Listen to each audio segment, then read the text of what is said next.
Halo semuanya, Sawadee-krap. Kembali lagi kita update terkait dengan perkembangan kasus Brigadir Joshua. Ada salah satu hal dalam persidangan di minggu ini yang kita analisa adalah cukup janggal, apalagi pada saat mengenai uang ya.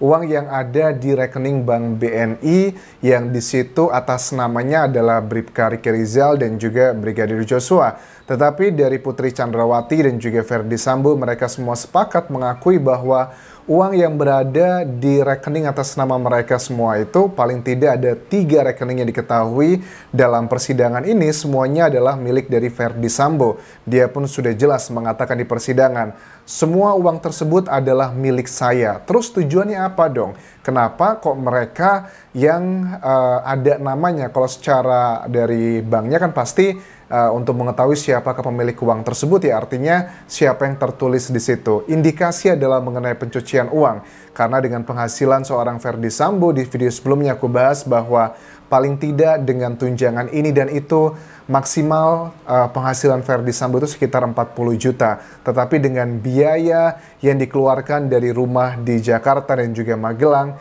itu paling tidak ada ratusan juta setiap bulannya. Itu uangnya dari mana begitu? Belum ditambah dengan barang-barang mewah dan sebagainya. Harus ditelisik lebih dalam. Berasal dari manakah uang tersebut? Apakah dari orang tuanya, mungkin warisan termasuk jajaran orang terkaya nomor 1 di Indonesia? Ya kita lihat nanti PPATK bagaimana menyelidiki kasus ini. Kemudian juga rekening BNI di 12 Agustus 2022 dalam persidangan kita ketahui Bribka Riki Rizal itu mentransfer ke anak sulung Sambo Putri sebesar 30 juta rupiah di tanggal 12 Agustus. Kalau aku cek dari jejak digital, Riki Rizal itu mulai ditahan oleh penyidik itu saat itu adalah di tanggal 7 Agustus 2022.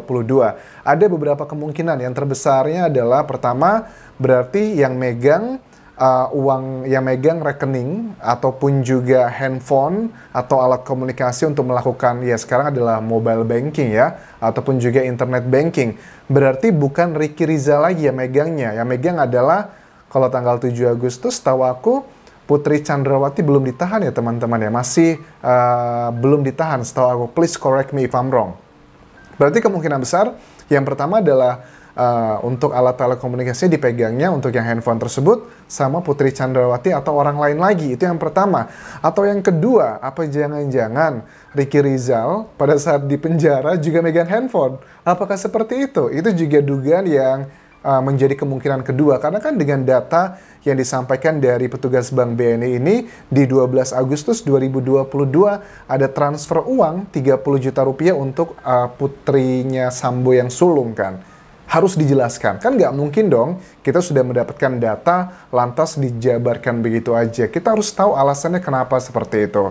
Kalau aku cek dari Wakil Ketua Komisi 3 DPR RI, Adis Kadir, juga menyoroti masalah uang dan juga dugaan pencucian uang di sini teman-teman. Ini pokoknya melulu dengan uang aja gitu ya. Setelah kemarin kita dihebohkan ya dengan temuan dari Irma Huta Barat ya yang menunjukkan data-data katanya ada hampir 100 triliun rupiah di transaksi rekening Joshua, tetapi dari Bank BNI sudah memberikan klarifikasi itu adalah kode katanya, bukan total transaksi yang ada di rekening tersebut. Kita nantikan deh, PPATK juga harusnya bersuara mengenai hal ini.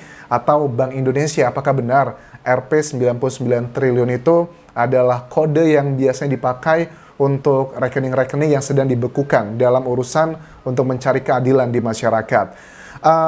Wakil Ketua Komisi 3 DPR RI mengatakan bahwa orang-orang yang sempat viral itu sudah diproses oleh Kapolri, itu sudah sangat tegas dan baik dalam bertindak. Nah, orang-orang viral ini apa? Siapa aja, Anjas? Jadi ada yang mantan ex Kapolda Kalimantan Timur ya, yang diduga menerima suap 5 miliar rupiah, katanya sudah dicek. Terus juga mengenai Ismail Bolong, yang menuduh Komjen Agus Andrianto, Kabareskrim Polri juga menerima uang suap ilegal tambang di Kalimantan senilai 6 miliar rupiah yang diberikan di tahun 2021, itu juga katanya sudah dicek. Nah, tetapi sekarang kita akan membaca keterangan dari Komjen Agus Andrianto, Kabareskrim Polri yang sudah mulai memberikan balasan untuk timnya Verdi Sambo dan juga Hendra Kurniawan. Kenapa dibilangnya kedua orang tersebut? Karena pada saat wartawan tanya ke mereka berdua, ya si Hendra Kurniawan mengatakan Ya, memang itu benar. Silakan dicek aja, diperiksa ke yang berwenang. Begitupun juga linear dengan keterangan Verdi Sambo yang mengatakan, saya sudah menandatangani surat pemeriksaan tersebut, silakan tanya kepada yang berwenang. Agus Andrianto mengatakan begini, kenapa kok dilepas sama mereka kalau waktu itu benar? Keterangan saja tidak cukup, apalagi sudah diklarifikasi karena dipaksa. Jangan-jangan mereka yang terima dengan tidak teruskan masalah, lempar batu untuk alihkan isu. Memang ini adalah, kita harus fair ya, dengan konsekuensi Polri berani membongkar kasus Verdi Sambo yang membunuh Brigadir Joshua, pasti akan ada manuver-manuver yang dilakukan. Kita juga harus ada suzon, harus ada husnuzonnya. Takutnya Kabareskrim Polri itu sedang difitnah gitu dengan diputarbalikkan. Hanya satu atau dua fakta saja kemudian diputarbalikkan. Nah, betul juga kalau secara hukum, aku tahu kalian juga ada yang percaya dengan keterangannya Ismail Bolong tersebut. Dengan nggak percaya dengan klarifikasinya, tapi percaya dengan apa yang disampaikan pertama. Yang disampaikan pertama, tuduhan 6 miliar suap ke Komjen Agus Andrianto. Klarifikasinya dari Ismail Bolong mengatakan, dia saat mengatakan hal tersebut di bawah tekanan Hendra Kurniawan, dan itu semua tidaklah benar. Ya, sudah dua hal tersebut dikatakan, dua-duanya sudah ada yang percaya satu sama lainnya. Kalau secara pribadi, apakah aku percaya dengan itu atau tidak? 50-50 ya, karena yang mengatakan itu kan siapa dulu ya, pada saat kita membahas mengenai kredibilitas itu, seorang Verdi Sambo, Hendra Kurniawan, berkali-kali bohong dalam persidangan, dalam kasus obstruction of justice, di kasusnya Brigadir Joshua, kita harus lihat, itu menjadi salah satu hal yang kenapa aku juga ada rasa tidak percaya siapa yang mengatakannya juga, begitupun juga dengan Ismail Bolong. Tetapi ada sisi lain juga aku percaya karena kan kita sudah terlalu banyak tuh oknum-oknum dari anggota Polri yang terlibat dengan hal-hal yang ilegal, obstruction of justice. Salah satu contohnya ada sekitar 100 anggota Polri yang terkait dengan perintangan penyidikan untuk kasusnya Brigadir Joshua. Jadi ada citra negatif dan juga citra positif. Tetapi yang ngebuat aku juga ngerasa kita harus fair karena dari awal kan kita bilang gini ya, aku inget banget ya bulan-bulan pertama banyak teman-teman yang komentar, ayo dong Pak Polisi, jangan takut-takut sama Sambo, bongkar semuanya. Pokoknya kita nggak akan peduli dulu deh kalau Sambo akan bernyanyi membuka kasus ini dan itu kita akan fokus ke kasus Sambo dulu.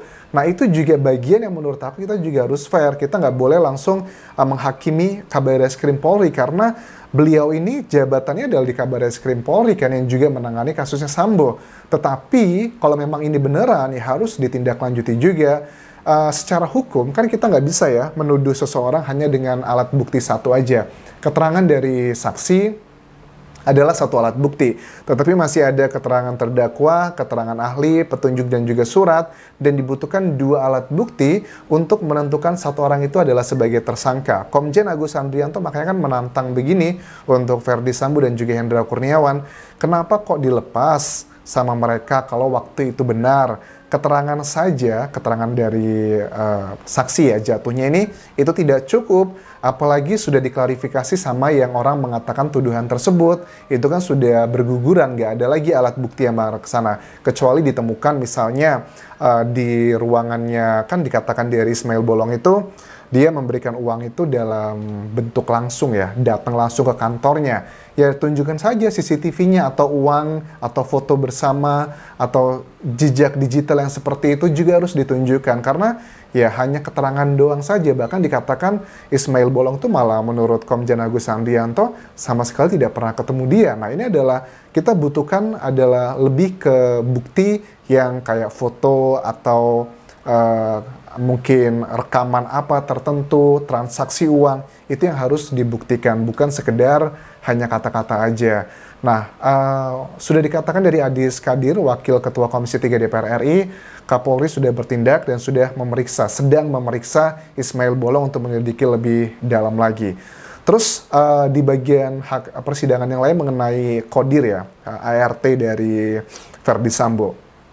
Dua hakim kesel banget pada saat aku melihat persidangannya tentang peristiwa kalau pertanyaannya begini tentang si Kodir kan dipindahkan ya, nggak lagi tinggal di rumah Duren 3 tetapi di Saguling. Kita bisa memahami itu pasti karena peristiwa tersebut.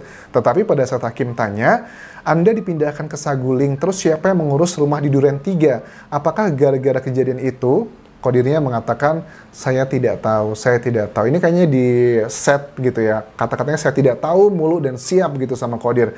Makanya hakim pun kesel. Terlalu beratkah bagimu memahami itu? Saya tidak tahu. Ya ini kayaknya dia memang ketakutan sih ya. Di sisi lain aku melihat kasihan gitu dengan Kodir ya. Orang kecil yang harus melindungi orang besar. Tetapi harusnya Kodir juga sudah mulai sadar, dia juga adalah orang dewasa, punya kecerdasan yang juga cukup bagi aku untuk memahami ini semua, dibuka aja semuanya. Tapi hakim harusnya juga sama ya, melihat jangan cuma ditekan dengan kata-kata doang, harus ada eksekusi nyatanya. Harus ada hukuman yang nyata kalau memang diketahui Kodir ataupun Susi juga mengatakan hal-hal yang tidak benar dan juga bohong. Katakanlah yang benar walaupun pahit. Hakim lain juga mengatakan yang sama tentang CCTV. Milik siapa CCTV di kompleks itu? Kodir. Terus dikatakan ya milik bapak, yang masang bapak. Masa polisi pangkat tinggi dia yang pasang, nyuruh orang kali, oh iya pak, siap. Nah itu karena dia nggak tahu, karena ngeblank atau karena dia pokoknya apapun yang didengarkan jawabannya dia sudah menghafal jawabannya. Jadi daripada hakimnya marah-marah, terkesannya menindas gitu, sebagian orang berpikir seperti itu, ya lebih baik harus diberikan hukuman yang lebih real gitu kan ya. Diberikan pasal, memang kalau untuk memberikan keterangan palsu di bawah sumpah, itu ada hukuman sekitar 5 atau 7 tahun penjara. Harus lebih eksekusinya langsung seperti itu agar bisa memberikan efek jera ke semuanya. Itu yang bisa aku update mengenai persidangan Brigadir Joshua, kasus di minggu ini. Terima kasih sudah menonton, sampai ketemu lagi di video berikutnya. Tinggalkan like dan juga komen, serta subscribe channel YouTube ini. Juga follow Instagram dan Facebook pageku di Anjasa Semara. Kabun kerap semuanya, bye-bye.